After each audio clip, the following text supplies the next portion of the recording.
మీరు సంతోషంగా ఉండాలంటే మీరు చేయాల్సిన ఏకైక పని ఏంటి అంటే డేటింగ్ యాప్స్కి నో చెప్పాలి.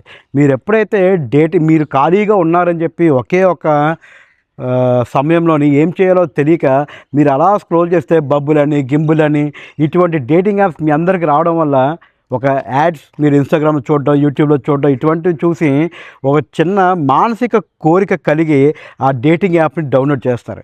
డేటింగ్ యాప్ని డౌన్లోడ్ చేసిన మరుక్షణం మీకు ఎవరో ఒకరు కనెక్ట్ అవ్వాలి అనే ప్రయత్నంతో మీరు ప్రతి ఒక్కరికి రిక్వెస్ట్ పెట్టి ఆ రిక్వెస్ట్ మీకు ఎవరో ఒకరు కనెక్ట్ అయిన వెంటనే మీరు చేసేది ఏంటంటే హాయ్ హలో అని ఒక చిన్న మెసేజ్ నుంచి అది చావు వరకు దారి తీస్తుంది.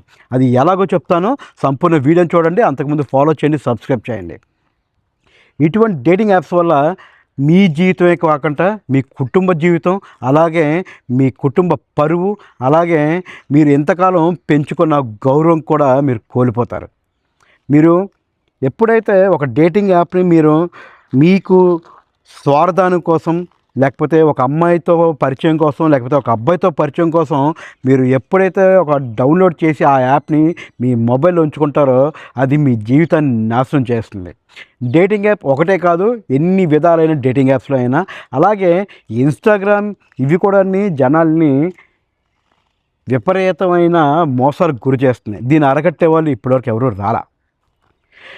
మీరు డేటింగ్ యాప్లో ఒక అమ్మాయికి రిక్వెస్ట్ పెడతారు, లేదంటే ఒక అబ్బాయికి రిక్వెస్ట్ పెడతారు. వాళ్ళు ఆ టైప్ ఉన్న ఫ్రాడ్లెంట్స్ ఏం చేస్తారంటే వాళ్ళు స్కామ్ చేయడానికి రెడీగా ఉండడం వల్ల మీరు రిక్వెస్ట్ పెట్టిన వెంటనే అది యాక్సెప్ట్ చేసి ఒక చిన్న స్ట్రాటజీ వాడి మీకు 2-3 డేస్ తర్వాత మాట్లాడడం, లేకపోతే మీరు మెసేజ్ చేస్తే రిప్లై ఇవ్వకపోవడం ఇటువంటివన్నీ చేసి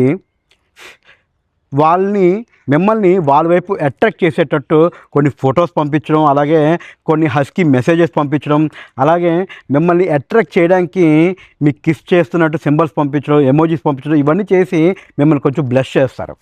మీరు మురిసిపోయినట్టు చేసి వాళ్ళు మీ నెంబర్ అడుగుతారు, లేకపోతే మీరే వాళ్ళ నెంబర్ అడిగినట్టు వాళ్ళు దాన్ని సృష్టించబడి నెంబర్ తీసుకొని అక్కడ నుంచి మీకు వాట్సాప్ వీడియో కాల్స్, అలాగే ఇన్స్టాగ్రామ్ వీడియో కాల్స్, ఏదో ఒక వీడియో కాల్స్ చేస్తూ అమ్మాయి అయితే కొంచెం అసభ్యకరమైన డ్రెస్ వేసుకొని వాళ్ళ ప్రైవేట్ పార్ట్స్ చూపిస్తున్నట్టు చూపించి మీరు చూస్తున్న ప్రతిదీ వీడియో రికార్డ్ చేసి అది మీ కుటుంబ సభ్యులకు పంపిస్తాను, లేదు అంటే నీ ఇన్స్టాగ్రామ్లో ఫ్రెండ్స్కి పంపిస్తాను, లేదు అంటే నువ్వు కొంచెం ఫేమస్ సెలబ్రిటీ, లేదు అంటే నీకు ఒక సొసైటీలో ఒక పరువు ఉందంటే ఆ పరువు తీస్తాను అని చెప్పి బెదిరించి వాళ్ళు మీ అందరినీ లోపరుచుకుంటున్నారు. ఈ అన్నిటికీ కారణం ఏంట్రా అంటే that is called dating app.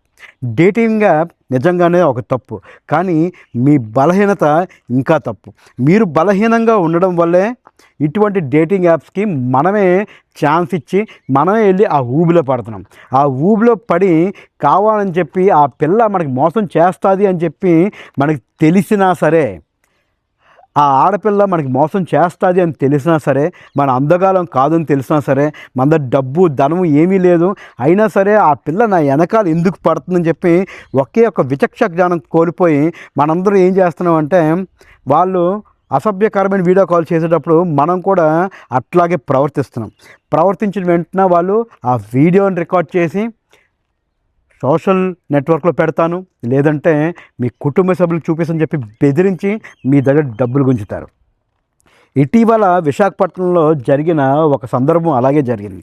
వీళ్ళిద్దరూ అలా డేటింగ్ యాప్స్లో కలిసిన తర్వాత ప్రేమించుకున్న తర్వాత ఏమవుతుందో మనందరికీ తెలిసిందే. కానీ ఆ అబ్బాయికి కూడా పెళ్ళి అయిపోయింది.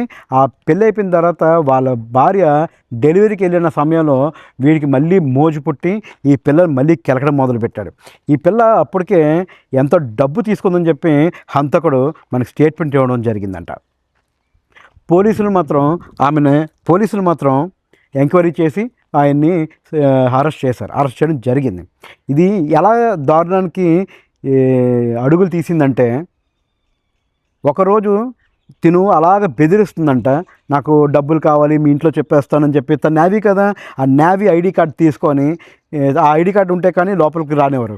సో అది తీసుకొని నువ్వు నాకు డబ్బులు ఇస్తే ఇస్తాను, లేకపోతే ఇవ్వను అని చెప్పి బెదిరించి ఈ టార్చర్ అంతా చేయడం వల్ల ఆ అబ్బాయి ఇంటికి పిలిపించి ఏదో సర్ది చెప్దాం అనుకున్నారో లేకపోతే మరి ఏం చేద్దాం అనుకున్నారో మనకు తెలియదు, మొత్తానికి చావుకు గురైంది ఆ పిల్ల. ఇది నిజంగా ఆ అమ్మాయి డబ్బులు అడిగిందా, లేకపోతే ఈ అబ్బాయి ఆ అమ్మాయి స్కెచ్ వేసి ఆ అమ్మాయిని ట్రాప్లో దించి వాడుకొని చంపేశాడా, లేదు అంటే తన్ని ఇంటికి పిలిచే ముందే అతను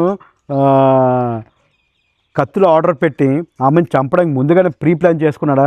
ఇవన్నీ మనం పక్కన పెడితే మొత్తానికి ఒక చావు మనందరం చూసాం.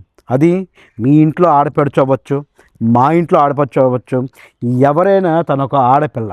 వాళ్ళ తండ్రి ఆవేదన, సరే నా కూతురు తప్పు చేస్తే నువ్వు నిజంగా మాకు చెప్పాలి, లేకపోతే మందలించాలి, లేదంటే కొట్టాలి, అంతేకాని ఇలా నరరూప రాక్షసులాగా చంపేస్తారని చెప్పి వాళ్ళ నాన్నగారు ప్రశ్నించారు. అది న్యాయమే. కానీ మనకొచ్చిన ఆరోపణలు ఎటువంటి, ఆమె తండ్రి ఆవేదన, తను నిజంగానే నీకు డబ్బుల కోసం బెదిరించడానికి నీకు ఇబ్బంది పెడితే నువ్వు మాకు చెప్పాల్సింది, అంతేకాని నరరూప రాక్షసుడిగా ప్రాణం తీసే హక్కు ఎవరిచ్చారు? ఇటువంటివి ఖండించకపోతే ఈరోజు తండ్రిగా నేను బాధపడ్డాను, రేపు పొద్దున్న వేరే వాళ్ళు బాధపడ్డా నాకు ఇష్టం లేదు అని చెప్పి వాళ్ళ నాన్నగారు ఒక స్టేట్మెంట్ మీడియాకి ఇచ్చారు. ఇటువంటివన్నీ ఎందుకు జరిగాయి అంటారు? దీన్ని నిజంగా మన బలహీనత వల్ల కాదంటారా? అలాగే ఈ డేటింగ్ యాప్స్ వల్ల కాదంటారా? ఒకానొక సందర్భంలో నా అన్వేషణ గారు ఇలాగే బెట్టింగ్ యాప్స్ వల్ల ఎంతోమంది జీవితాలు కోల్పోతున్నారని ఒకే ఒక కారణానికి ఆయన ఒక 6 సంవత్సరాల పాటు కష్టపడ్డారు ఆ బెట్టింగ్ యాప్స్ అన్ని ఆపడానికి. ఇటువంటి సందర్భంలో అటువంటి వీరుడు మనకి ఎటువంటి సందర్భంలో అయినా కావాలి. అటువంటి వాళ్ళకి కొంచెం నెట్వర్క్ ఉంటుంది, మాట తీరు ఉంటుంది, కోట్ల మంది జనాలు ఆయన ఫాలోవర్స్ ఉన్నారు కాబట్టి ఆయన ఒక మాట చెప్తే బాగుంటుంది. మీరు say no to dating apps అని చెప్తే కనీసం ఒక 100లో ఒకడు విన్నా సరే జీవితం కాపాడబడుతుంది. ఇటువంటి వీరులు మనకి ఎప్పటికైనా కావాల్సిందే. అందరూ బాగుండాలి అంటే ముందు మీ కుటుంబం బాగుండాలి, మీరు సంతోషంగా ఉండాలి, మీ జీవితం బాగుండాలి, మీ పిల్లల జీవితం బాగుండాలంటే say no to dating apps. మరి మహా బలహీనత దేనికండి? ఒక అమ్మాయినా ఖచ్చితంగా నువ్వు ఎంతటి అందగాడమైనా ఏ అమ్మాయి దాని మట్టుగా అది నీ వెనకాల వచ్చి నీతో ఉండడానికి ఏ అమ్మాయి ఇష్టపడదు. చూస్తే నీ డబ్బు చూడాలి, లేకపోతే నీ అంతస్తు చూడాలి. నీ అందం చూసి ఏ పిల్ల రాదు, నీ వ్యక్తిత్వం చూసి ఏ పిల్ల వచ్చేది. ముందు మగపిల్లలు అందరూ తెలుసుకోవాలి.